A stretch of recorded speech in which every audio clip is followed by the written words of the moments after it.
Joining us now to talk more about Donald Trump's immigration speech, we have Frank Sharry, the Executive Director of America's Voice, and Jon Feere, a legal analyst at the Center for Immigration Studies, who are both coming to us from Washington, D.C. Also here on set, we're joined by Bloomberg Politics Sahil Kapur. Thank you guys all for being here with me. Jon is in L.A. and will be chiming in for a second, but I want to start hearing from all of you on just a policy level. We'll have plenty of time to get into the politics, but can you both tell me your take on the substance of what he proposed in his policy address last night? We'll start with you, Mr. Feere. Yeah, the media has been demanding a lot of detail for the past couple of weeks, and they got it. This was a very long speech with a variety of provisions in it that, if enforced, would actually have an effect of reducing our problem of illegal immigration and open borders. And it's quite different from what we've been sold by politicians of both sides of the debate for the past few years.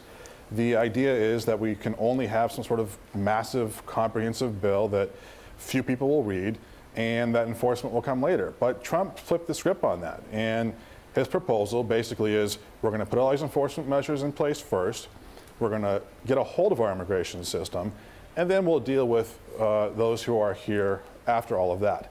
And I think that does get us closer to an actual fix on the illegal immigration problem. Okay, and Frank, I'd like you to weigh in here because I know you have a very different view on the actual policy. Yeah. Let me hear from you what you think of the policy proposals themselves.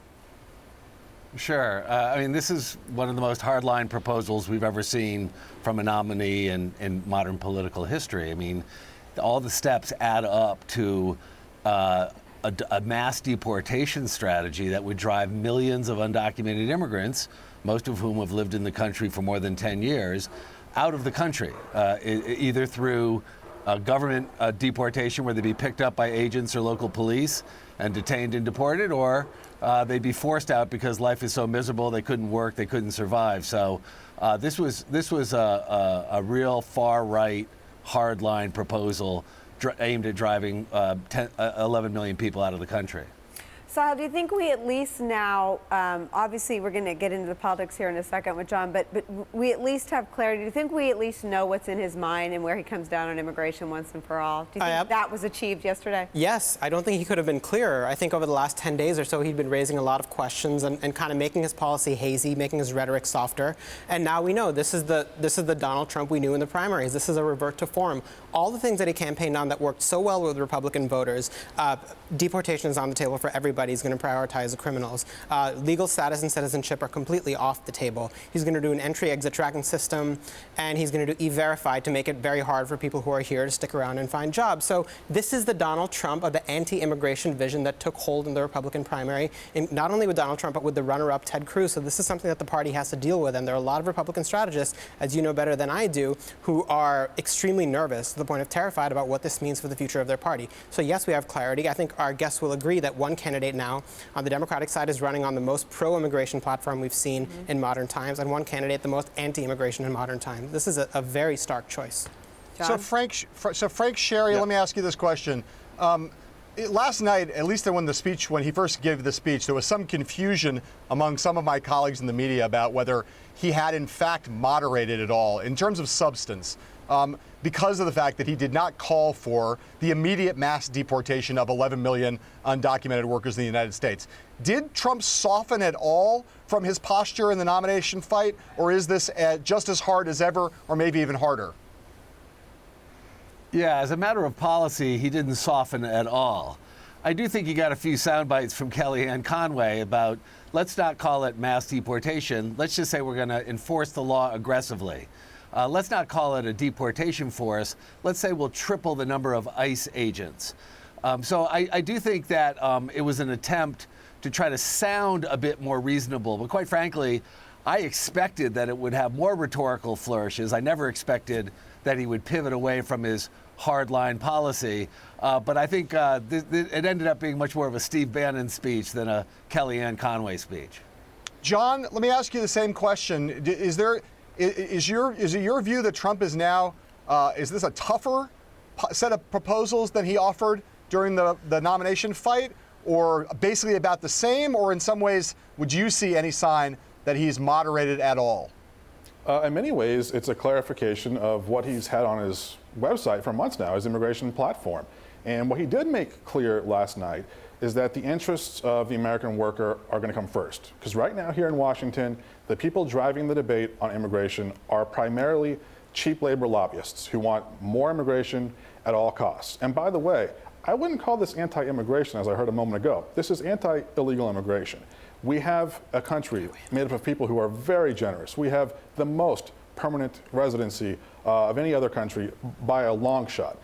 And at the same time, doesn't mean we have to tolerate illegal immigration.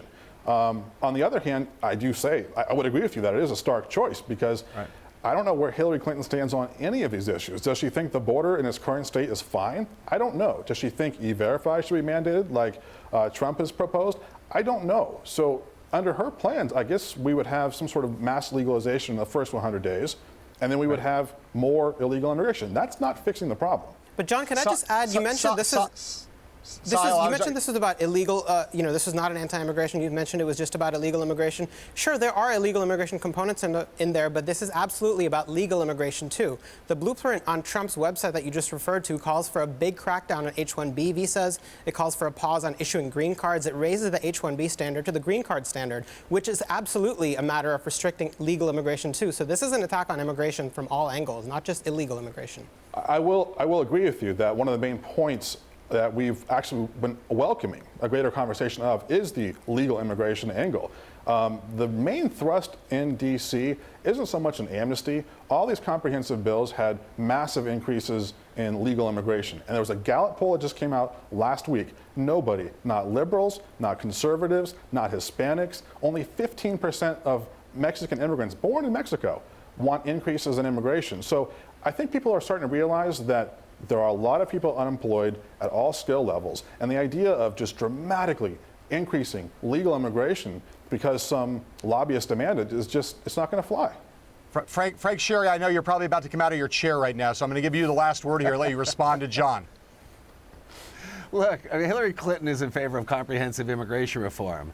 A Gallup poll came out just the other day that said, a Fox News poll came out and said that 77% of the American people think the 11 million undocumented immigrants should be given a chance to get legal rather than round up as many as we can. Only 19% say let's get rid of the undocumented population. So Donald Trump is speaking to that 19%.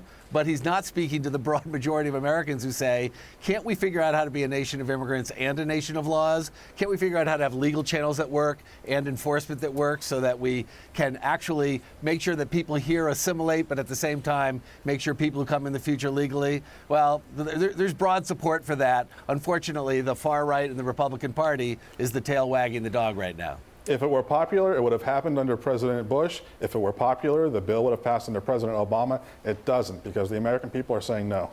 All right, guest host prerogative here. I'm gonna get the last word on all of you guys, because Fox News has a poll out that says 77% of registered voters are in favor of setting up a system to legalize immigrants who are in the United States legally. Presidents of both parties have tried comprehensive immigration reform. As you said, they have fallen short, but the popular support is behind setting up some system for dealing with people who are already here.